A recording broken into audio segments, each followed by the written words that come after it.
covered it, Minister. I visited the school on a number of occasions. We know the school, all our colleagues do.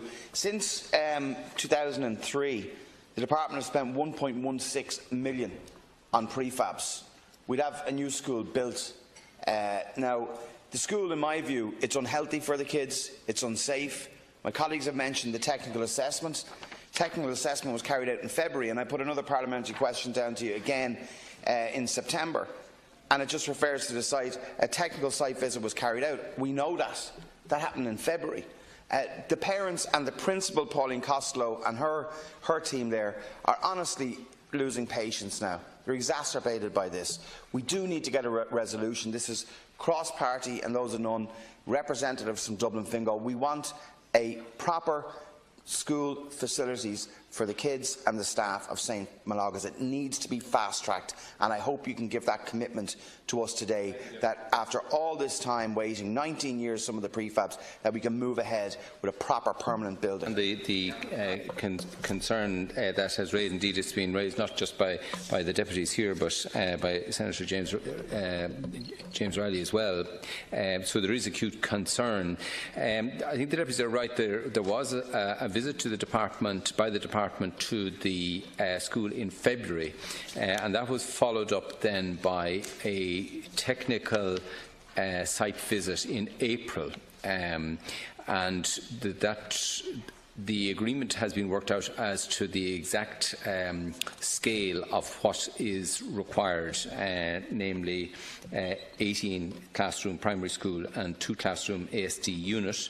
The work has been ongoing in doing the master planning of the site, which I understand is complex.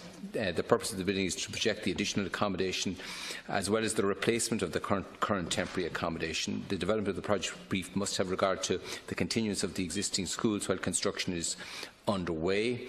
Due to the complexities of the school's existing site, issues to be considered in the development of the project brief included identifying the preferred location of the buildings having regard to the challenging site, decanting considerations and construction traffic access. The project brief is expected to be completed by the end of next week, having regard to the complex technical assessment process involved.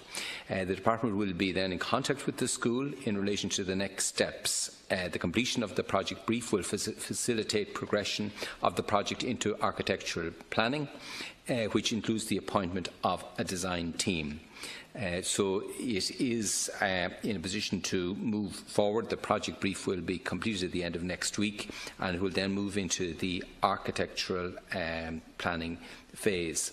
I am acutely aware that the school suffered damage to 3 of the old stock prefabs due to adverse weather conditions. Repair works were being carried out on those. In addition, my department, as you know, gave approval for additional temporary accommodation pending the delivery of the major project, and that included 2 mainstream classrooms and 1 special education teaching space. But clearly the priority is now to get the permanent project underway, and I can assure deputies that the department will endeavour to have that proceeded with as rapidly as possible. Like my colleagues, look, I'm genuinely disappointed with the response. You know, the technical assessment process, you're saying we'll have it completed by the end of next week. I'm wondering, is that the answer that's given because this was raised here today? I think all of us, and like party politics and affiliations and all that aside, I don't know whether you visited the school, and if you haven't, I would invite you to come with us and look at the school. There are other schools in North Dublin that require attention.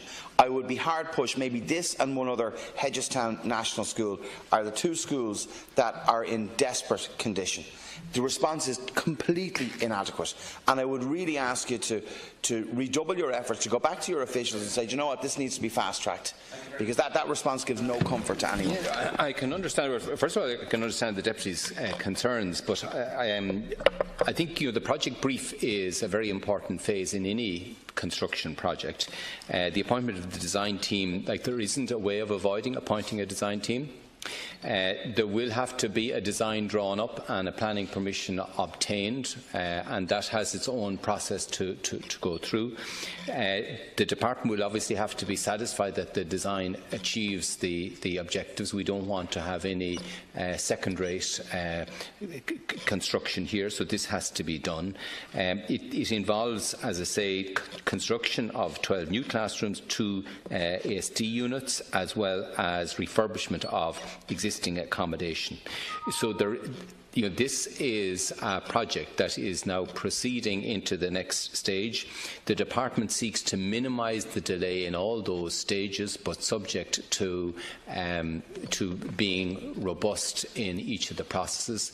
We don't always control issues such as site conditions, planning delays and so on. So while the department will seek to push this project on as quickly as possible, I can't give timelines or dates. These processes, I think the deputies will understand, have to be completed.